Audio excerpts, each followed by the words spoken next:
jumped off the wagon. Hi YouTube.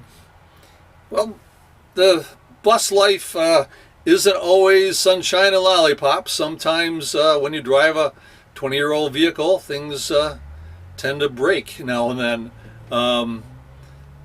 As you know, I put a new air compressor on it back in last fall, and now all of a sudden I was not getting as much power, acceleration, although buses don't accelerate fast, but this was worse.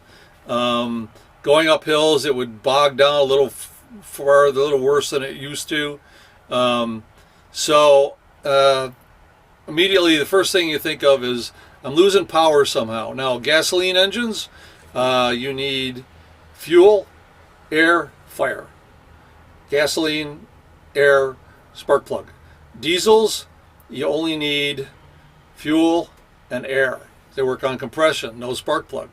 So the first thing I did, and it was due anyway, was change the fuel filter.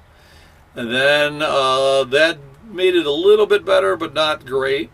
Then I pulled the air filter out and found a whole lot of really fine dust from the desert around Ehrenberg. So I used the onboard air, blew it out, and then found a parts store, bought a new one. That helped a little bit again, but still, yeah, check engine light's still coming on. I'm still not having a lot of power.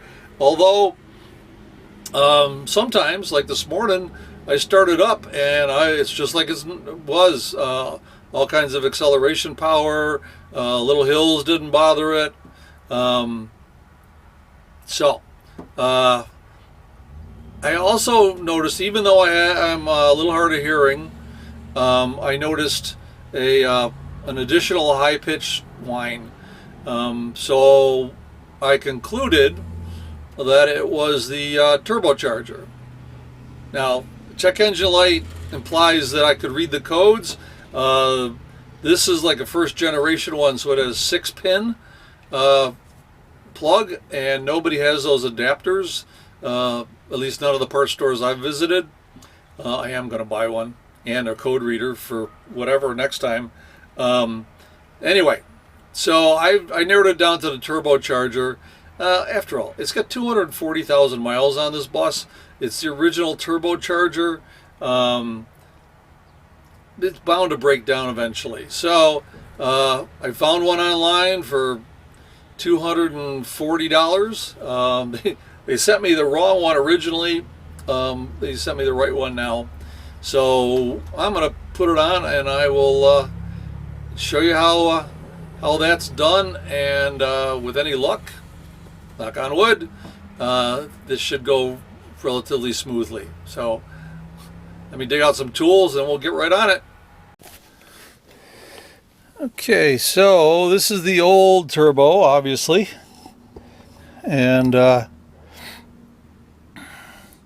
way this works is the exhaust comes through here, goes through a turbine that's connected to the compressor, which is bringing air in through this big tube through the air cleaner, compressing it down so that it's at higher pressure through this one, goes out through a air cooler in front of the radiator, cam A. My cat's going to try to escape. She's not a good mechanic.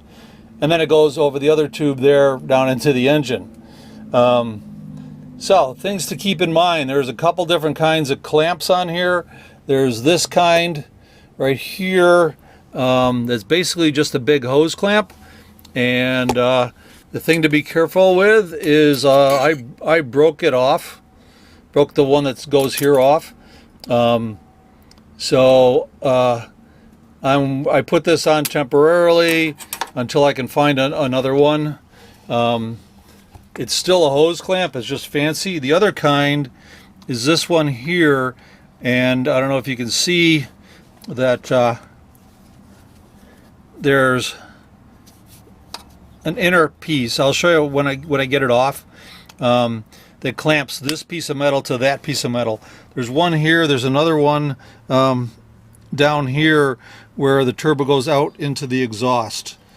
So, and here's the new turbo. You can see this is the ring where it attaches to and holds that together. Same on the other end. So the now this one, you can see how on the old one the exhaust and where the exhaust comes into it and where it comes out are lined up, but I can adjust that by on this by taking that clamp and excuse me a sec. Now, where was I before the cat tried to escape? She's quick, and it always ends up the same way. She ends up in kitty jail until I get this done, or at least till I shut the doors. Anyway, so by adjusting this bolt here, I can rotate the housing a little bit to get it lined up, just how this is going to go. So I need to pull this apart, and I have because they sent me the wrong turbo. They sent me one that went down and there was no way to adjust it. This actuator unit was, yeah, anyway. So anyway, I got the new one. This hose, I got to take this hose off. I got to disconnect this hose. And actually, I don't even have to take it off up here. I got to disconnect the hose down here, and that one was froze up, and I don't want to break it.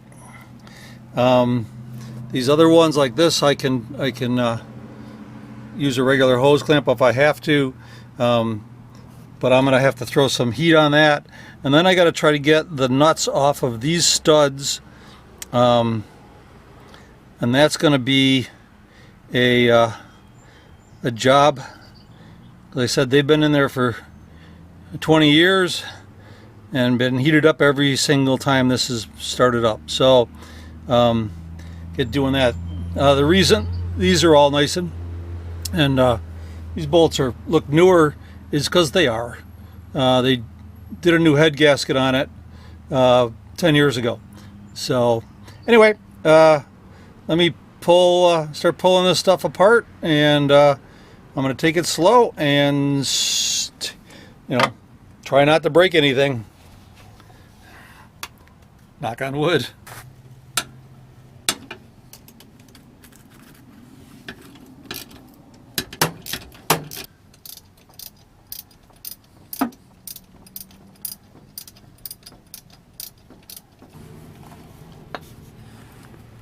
And you can see how that clamp is. It's got this inner piece to clamp that flange to that flange. Can't be replaced with just a regular hose clamp. Although I suppose in a pinch I can go around and clamp this down, but it's not going to be as strong.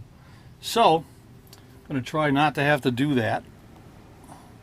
Now I gotta get some heat down on the one down there so that I don't snap the bolt off like that, because it's T-shaped and I don't believe that there's a way to replace that with anything.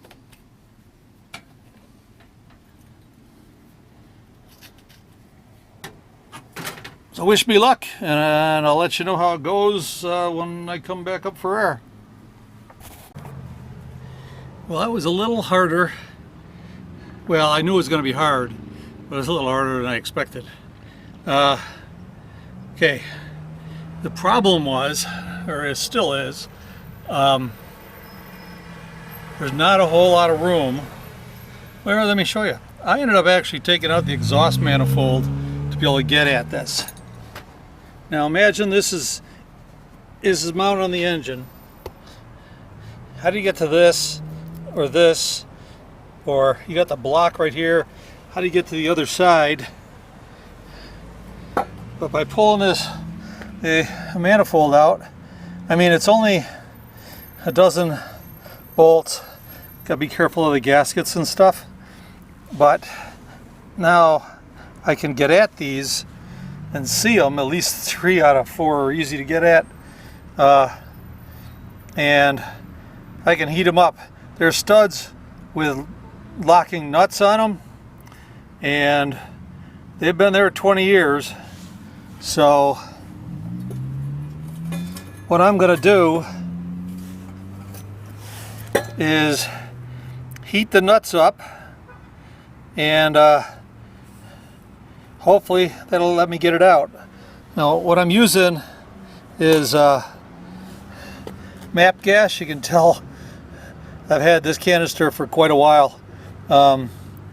MAP gas is a combination of propane and acetylene, so it's hotter than propane, not as hot as acetylene, but you can it'll burn clean. Acetylene by itself is a pretty dirty fuel. That's why you add oxygen to it.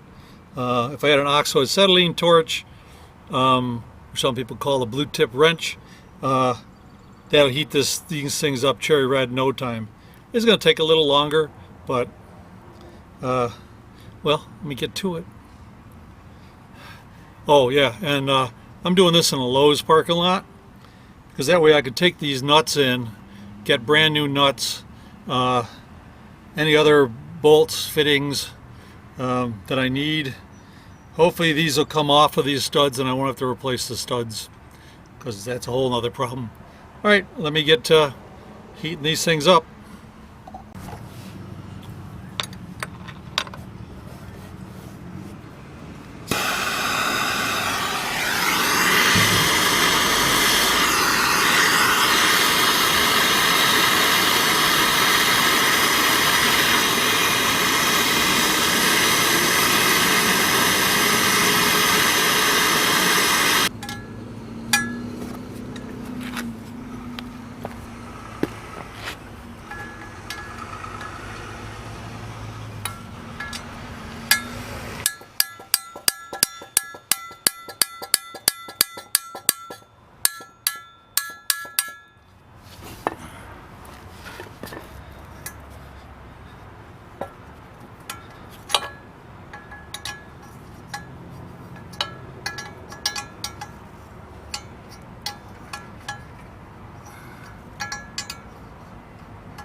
That's one.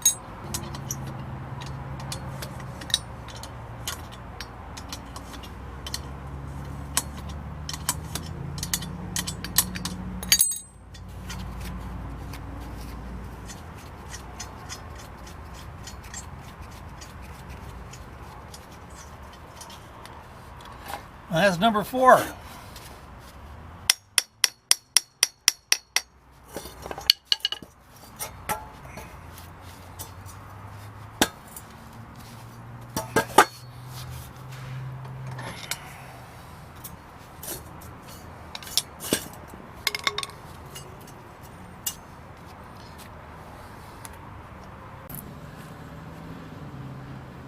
Well, that was fun. I have an odd definition of fun, as you probably know by now. So I basically had to take the old turbo apart just to be able to get at those 4 bolts that held it to the exhaust manifold. But it gives us an opportunity to see what all goes on inside of a turbo. So let's take a look. Okay, so exhaust goes through here, comes down, and inside this chamber runs this little turbine. which turns this fan on the other side in the opposite direction. So this is blowing this way, while this is going this way. What this does is pulls the air through this hole and compresses it to blow it out. This comes in through this big hole from the air filter. This fan running in here compresses that air and blows it out this hole. What this is connected up inside here. You can't really see it. Maybe you can. Down in here, this is called the wastegate, and it's connected up with this tube to here, where the air is going out to the engine. All right. So, as this is going out, it's creating a vacuum. If the vacuum, you get so much air going out that this is calibrated so that as it pulls on this vacuum, it can open up the wastegate and let more of the exhaust gases go blowing by this fan, or by this turbine, or that turbine. Okay, that way the turbo can get up to speed. It's got more. The faster you're going, the more this engine's sucking air, creating more of a vacuum, makes this go faster and blow more air in. So this controls just how much air is going in. If this were to fail, this could get going really fast, really soon. Be blowing too much air in. That could cause a problem, I assume. I don't know diesel engines that well, but that's the basic how a turbo works. There's a place for oil to go in here, come out the bottom, other way around, goes in here, drains out the bottom back into the oil pan. So that's basically it. There's bearings in here. The problem I had with my air compressor coming out, may have put some metal shavings in that somehow got in here, but I don't think that would have happened. I believe this oil is after the oil filter. So anyway, there's your basics turbo. I am now going to go into Lowe's. Oh, and this is held to that with this one, just a retaining ring. You can rebuild these. I could buy a set to rebuild it. To me, it's not worth it. I just bought a new one. So I am now going to go in, and the 4 bolts that held this onto the manifold, I'm going to buy 4 new nuts and 2 new screws to hold the oil return on. And to me, it's worth it spending a couple of bucks more to put on new rather than have to fight with the old ones. So, all right, let me get that, and we'll try to get this thing back together before it gets to be dark, which is, we got a few hours.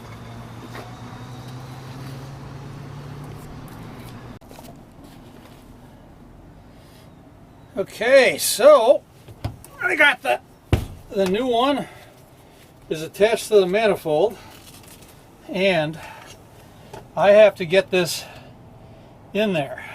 Now,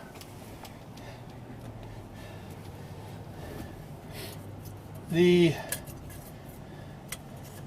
gaskets for the exhaust manifold are there's an individual one for each cylinder. So there's no way that I know, maybe Badge does, how to have them on there and while I'm getting the manifold lined up. So what I'm going to do is get it in here so that one of the center bolts is lined up, and then go each individual cylinder and try to get it in, get the top bolt started, and then maneuver it around. So this is going to be fun because this thing is heavy and not a whole lot of room to work.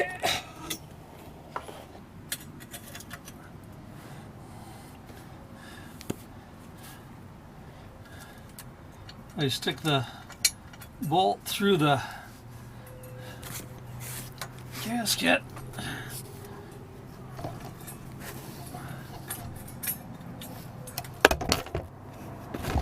Hey, you guys fell over.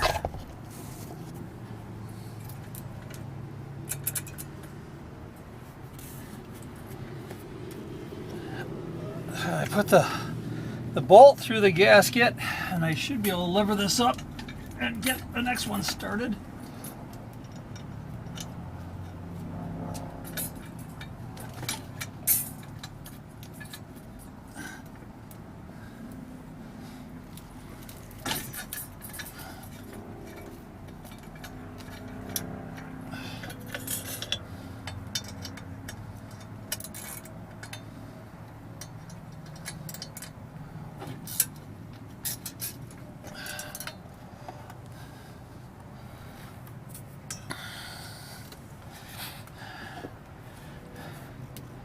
And so on down the line. And I get all these in, the bottom ones in, get them all tightened up, and we'll move on to the next step. Hey, this is day 2. I worked on this yesterday for pretty close to 10 hours. I did take a little half-hour break for lunch, but it got to be 8 o'clock at night, and I don't have a job to get to, so there's no reason to keep going by flashlight. And the getting the exhaust manifold in was a little bit more difficult than I expected. But it's in, and the only real problem I had, the reason I stopped, I had one more connection, and that was this one down here where the exhaust pipe matches up. It didn't match up, and just a U-bolt holding it in place down below. I loosened that up so I could move it a little bit, but again, I didn't really have to mess with it by flashlight. So 5 minutes this morning, slid right into place. I thought I was going to have to fight it, and so it's in. I started it up. They've got no exhaust leaks that I can see or feel. The turbo's not leaking oil anywhere, so I'm going to the only thing I got to do is take it out for a test drive and see if I've got the power that I used to have and that I need, and that the check engine light doesn't come on, because I think that's the problem, or was the problem. Anyway, we'll find out, and I am going to torque down all these bolts again, just to be sure after the next drive, to make sure everything's nice and tight, and I'll show you that when we get done with that one. Well, nice little test drive, an hour and a half or so. Went up a lot of hills and merged onto some highways, so I got to see acceleration is as good or better than it was before the issues. Still trouble climbing hills, but hey, it's a bus. It's always going to have trouble climbing hills. Anyway, my check engine light is still coming on, and I can't just go to a parts store. I've tried a few. I have a 6-pin connection, and nobody has the adapters for that. I can buy them off Amazon. They have 6-pin and 9-pin. There's a set. I'm going to buy the set rather than just a 6-pin, in case I run across somebody with a 9-pin that needs help with an older bus. And pick up a code reader, and we'll find out what's going on with that. I don't think it's a major problem at this point. It's probably some stupid little sensor here or there. Anyway, I will deal with that in a week or so, and in the meantime, I am back on the road, and I got another place to visit and video tomorrow. So, see you in the next one.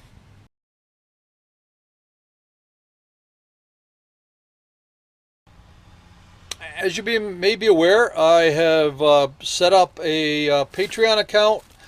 Use it as a tip jar if you'd like to help me out with as little as $1 a month. I am not going to charge for videos. It's still going to be free. But again, if you'd just like to help me out with admissions or fuel or the miscellaneous little things that happen along the way, I would very much appreciate it. And if you've already become one of my Patreons, thank you very much. And thanks.